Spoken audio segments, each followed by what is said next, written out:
Join us.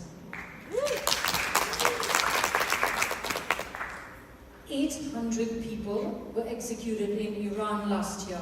That's what the UN Repertoire told us last week on the Hill. Just for saying what they believe in, for not wearing a hijab or a dupatta or whatever. 800 people were executed. 2,000. Why? 2,000. 2,000. If they're saying 800, it might be 2,000. Why is there selective outrage? Why didn't people speak up for Mahsa Amini, who had the courage to do what she believed in? Why aren't we talking about the Uyghur women who just had a conference in New York and said, listen to us, we are also Muslim and we're hurting. Why don't we talk about Rohingya women? Do you know, thousands and thousands of them were raped. They are still trafficked and sent to all parts of Asia, but we are just concerned with Israel. That has to stop. This selective outrage has to stop, and we all need to demand that Seema Bahus, who's the UN Women's Chief, has not condemned the violence of Hamas against Israeli women. She doesn't even believe it. She needs to resign, and we must call for that. My taxpayer dollars and yours cannot go to building tunnels and refusing to acknowledge the pain of women. I'll keep it short. I think Yeah, please, everybody. we need a political and civic engagement home for Muslim Americans that are not anti-Semitic, that are not with the grievance narrative, and that are a counter to CARE and ISNA and ICNA. What's sitting in Washington, D.C. today is a danger. The Muslim-Jewish relations, the history of them in the United States has always been on caveats, and that was on Zionism and the existence of Israel. And so we need to change that. So we need a seat at the table, and we need to be in Washington, D.C.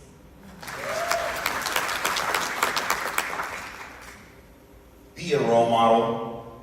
Show that you can hold multiple truths at the same time. Even if you support Israel, even if you wish the destruction of Hamas, and believe me, I'd love to wake up tomorrow and find Hamas gone. Try your best to think of the humans on the other side. Think of the people of Gaza that are suffering due to circumstances over which they have no control. If you model that, if you exhibit that, you show that you're the better person, even if it's not reciprocated. You do what's right, not expecting something good in return, and I promise you that will plant seeds for transformation. So I have, when I met Rachel Goldberg in Tel Aviv, she told me about her son Hirsch, who had many Muslim friends, but not one person contacted her. And I told her I will remind about her son at any gathering that I come to and I speak at. And so I want you to remember her son. And when I met Amit in DC, I asked her, what is the message you have for the world? She said, talk about us so that people will hear. And my request to you is, there are 650 million Muslims in South Asia. Don't forget that. Don't let the Arab voices take hold of the narratives. So yes, yes, please. This is urgent. This is important. As Zainab said, we need you to amplify our voices. This is hard for us. They call us, we are a step away from a death threat, but we take a step because we are convinced we are not looking for consensus. So I want you, every one of you, to be convicted. Don't look for consensus. Do something. Amplify Muslim women's voices who are from South Asia in particular. Thank you. 3 very practical things. First, share this video with 10 friends. Second, post this video to 5 feminist organizations that have not spoken about this and ask them why that hasn't happened. Third, follow every single organization represented up on this panel that is fighting against global gendered violence. Well, last in the alphabet, Zipperstein. For 2 quick things. 1, demand of your elected representatives that every public school teacher from kindergarten to the UC system be required to watch this film before the school year starts again in September. Number 2, let's express our appreciation to our Muslim sisters and brothers who displayed incredible courage to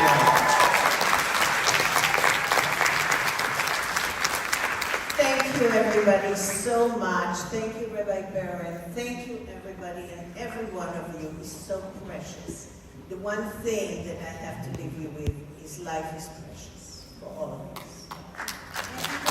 There are desserts outside and everybody can socialize. I know how hard it's been to watch this film. And I hope all of you are not leaving right now because we are having a panel of people that have a lot to say about what you've just seen and the impact on this community, on the entire world, on Israel, and on Gaza, the Muslim world, and everyone. And most important, all women. With me now is an eyewitness. You saw him in the film. He's somebody who's been working for Zaka for many years. And he was the first responder to these brutalities. We asked him to come here tonight to speak to you and to tell you why this moment is so important to him and why is it important to tell everyone what he really saw. This is somebody who's dedicated 30 years of his life to rescuing. And even he was silenced with such shock at what he saw and what he experienced. Please welcome Simcha Geneman.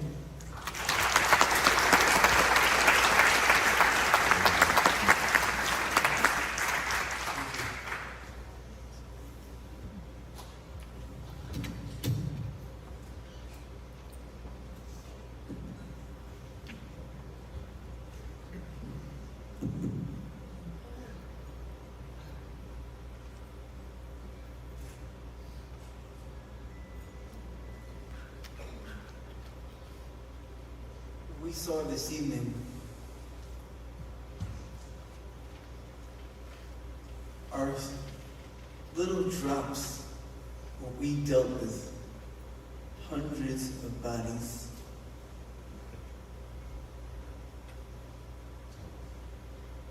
Understanding what these women went through, moments of horrific situation, of minutes of life.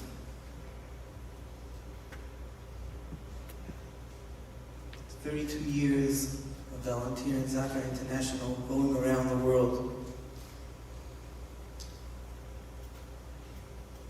rescuing people in hard situations after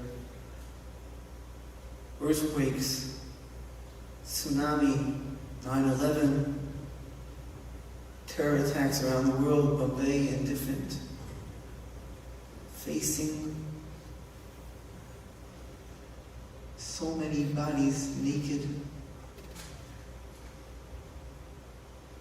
It's something that you cannot imagine. You're not prepared for a situation like this in your life.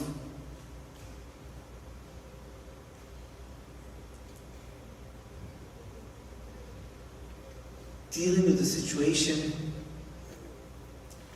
seeing what they went through, working with my own hands,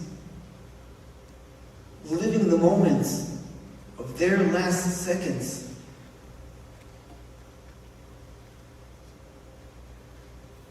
I am the testimony.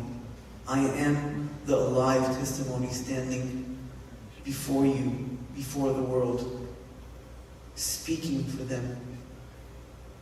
I am the number after this Holocaust.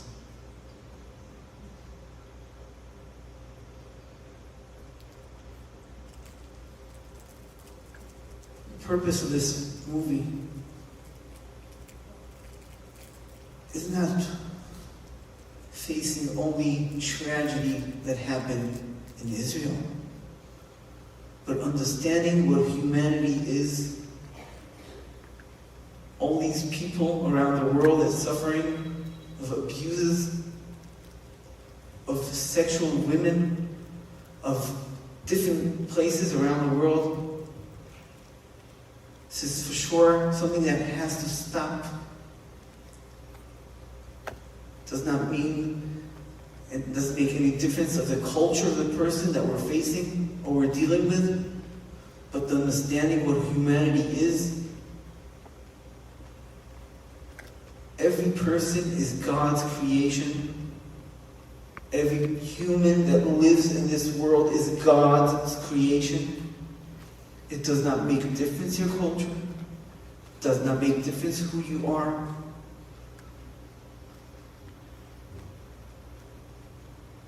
But as we stand here, we have to make sure that it never happens again.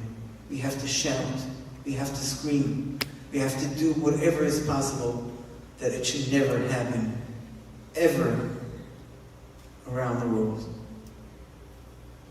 We have to understand that humanity is number one of life, of caring one for each other. And peace around the world will be peace in our houses, in our families, in our generation to come. Thank you.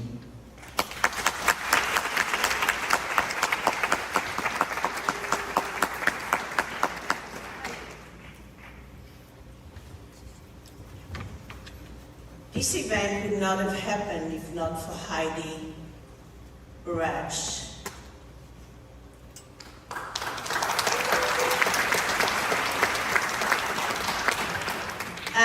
Heidi, I would like you to introduce every one of our panelists because you've done such a great job in helping make this happen.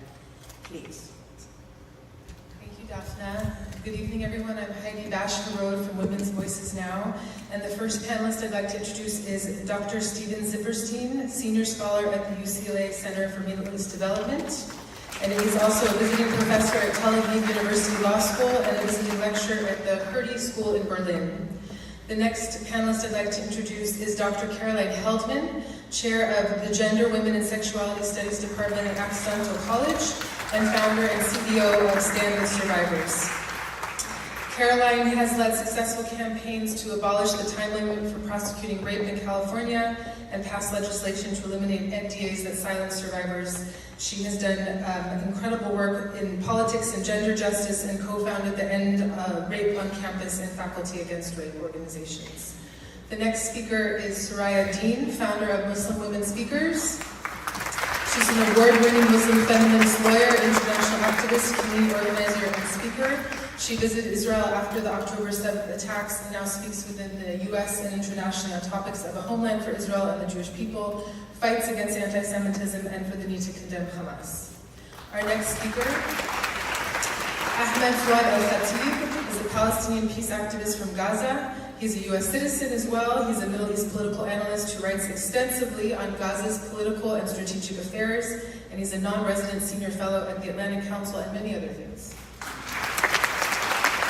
Our next panelist is Zainab Khan. She is the founder of the Muslim American Leadership Alliance, celebrating Muslim Americans' dynamic contributions through art and culture to America. And after October 7th, she became vocal on addressing anti-Semitism in the Muslim world and here in the United States.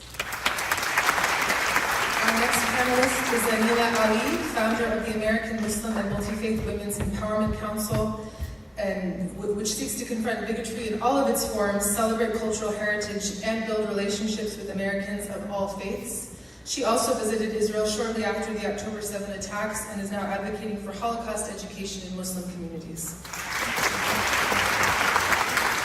And Roz Rothstein, who's the co-founder and CEO of Stand With Us, educating people of all ages and faiths and fighting the newest forms of anti-Semitism.